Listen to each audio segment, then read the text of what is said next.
स्वागत है आपका एक नई इन्फॉर्मेटिव वीडियो में, जहां पर आज का टॉपिक होने वाला है प्री वर्कआउट मील। अपने वर्कआउट से पहले ऐसा क्या खाएं, कितनी देर पहले खाएं और कितनी क्वांटिटी में खाएं जिससे कि आपको वर्कआउट के दौरान इनफ एनर्जी मिलती रहे, so that you can push even harder. सबसे पहले बात करते हैं कि जो प्री वर्कआउट मील है वो इतनी इंपॉर्टेंट क्यों होती है। प्री वर्कआउट मील डिटरमाइन करती है कि आपका वर्कआउट कितना इफेक्टिव रहने वाला है जिम में।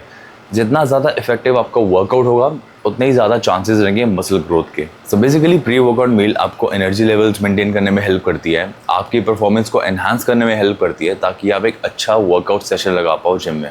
अब थोड़ा पर्पस को डीपली समझते हैं। प्री वर्कआउट मील का सबसे इंपॉर्टेंट काम होता है आपको फ्यूल प्रोवाइड करना, ताकि आप एक अच्छा वर्कआउट सेशन लगा पाओ।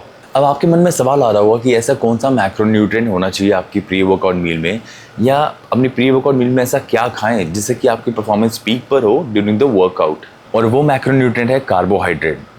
कार्बोहाइड्रेट हमारी बॉडी का सबसे preferred and primary source of energy है। ये सिर्फ हमें वर्कआउट करने में हेल्प नहीं करता, ये हमारे ब्रेन और हमारे नर्वस सिस्टम को भी एनर्जी प्रोवाइड करता है। जब हम वर्कआउट करते हैं, जो कार्ब्स हमने खाए हैं अपनी प्री वर्कआउट मील में, वो ब्रेक डाउन होते हैं into the glucose, and then वो ग्लूकोज जाके स्टोर होता है हमारे मसल एंड लिवर में as a glycogen, and then हमारे मसल इस ग्लाइकोजन को यूज़ करते हैं during the workout for energy. जब आप लिफ्ट करते हो, रनिंग करते हो, स्प्रिंट करते हो, तो हमारी ह्यूमन बॉडी सबसे पहले ग्लाइकोजन को ही यूज़ करती है एज एनर्जी सोर्स। अब आपको सिर्फ कार्ब्स ही नहीं खाने, आपको अपनी प्री वर्कआउट मील को बैलेंस करना पड़ेगा विद प्रोटीन। प्रोटीन इसलिए क्योंकि जब आप वर्कआउट करते हो, इंटेंस ट्रेनिंग करते हो, आपके मसल्स डैमेज होते हैं। लेकिन अगर आपने इनफ प्रोटीन खाया हुआ है अपनी प्री वर्कआउट मील में, protein will increase the number of amino acids in your body, which will help you to increase the rate of muscle protein synthesis। और फैट को मैं अवॉइड करता हूँ बिकॉज फैट टाइम लेता है डाइजेस्ट होने में, और मैं नहीं चाहता कि जब मैं जिम पहुँचूँ वो फैट मेरे पेट में डाइजेस्ट हो रहा हो जिससे कि मैं ब्लोटेड या हैवी फील करूँ। सो फैट को मैं, अगर मैं क्लोज टू वर्कआउट हूँ तो मैं इसको फैट को बिल्कुल अवॉइड करता हूँ। अब बारी है पोर्शन की, कितने अमाउंट में कार्ब्स खाने चाहिए, कितने अमाउंट में प्रोटीन खाना चाहिए फॉर सफिशिएंट एनर्जी। यूजुअली मैं एम करता हूँ 1 ग्राम पर KG carbs of my body weight and 0.5 ग्राम पर KG protein of my body weight. अब बारी आती है टाइमिंग की, हमें कितनी देर पहले अपनी प्री वर्कआउट मील ले लेनी चाहिए। यूजुअली अपने वर्कआउट से 1 से 1.5 घंटा पहले अपनी प्री वर्कआउट मील हमें खा लेनी चाहिए। ये एक आइडियल टाइम फ्रेम है अपने वर्कआउट से पहले मील खाने का। अगर आपने अपनी प्री वर्कआउट मील के बाद अपने वर्कआउट में बहुत लंबा गैप दे दिया है, तो हो सकता है कि आपको फिर से भूख लग जाए अपने वर्कआउट के बीच में, या आपकी एनर्जी क्रैश हो जाए।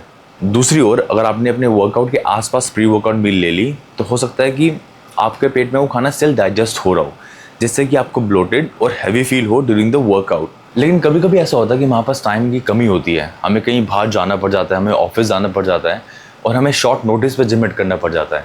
उसके लिए मैं आपको सजेस्ट करूँगा कि आप एक लो कैलोरी और फास्ट डाइजेस्टिंग मील को चुनो, जैसे कि एक प्रोटीन शेक विद बनाना। इसके साथ एडिशनली मैं इसमें बनाना या बेरीज ऐड कर सकता हूँ उसको थोड़ा और वॉल्यूम देने के लिए।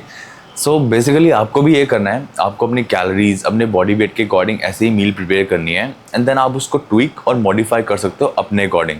अब ज़रूरी नहीं है कि मैंने ओट्स लें तो आपको भी ओट्स लेने हैं, आप कोई और कार्ब सोर्स यूज़ कर सकते हो, स्वीट पोटैटो या कोई और प्रोटीन सोर्स यूज़ कर सकते हो अगर आपके पास वे प्रोटीन नहीं है। सो जो क्वांटिटी मैंने डिस्कस करी है इस वीडियो में, आपको एक बार ट्राई करना है। अगर आपको ज़रा सा भी फ़र्क लगता है तो प्लीज़ कमेंट में मेरे को बताना, मेरे को अच्छा लगेगा। एंड इस वीडियो को मैं यहीं पे एंड करता हूँ। अगर आपके पास कोई और क्वेश्चंस हैं, आपको किसी और स्पेसिफिक टॉपिक पे वीडियो चाहिए, then please do let me know in the comments, and please do not forget to subscribe my channel and like this video. अगर आपको लगता है कि ये वीडियो किसी से शेयर करनी चाहिए तो please do share this video as well. Thank you.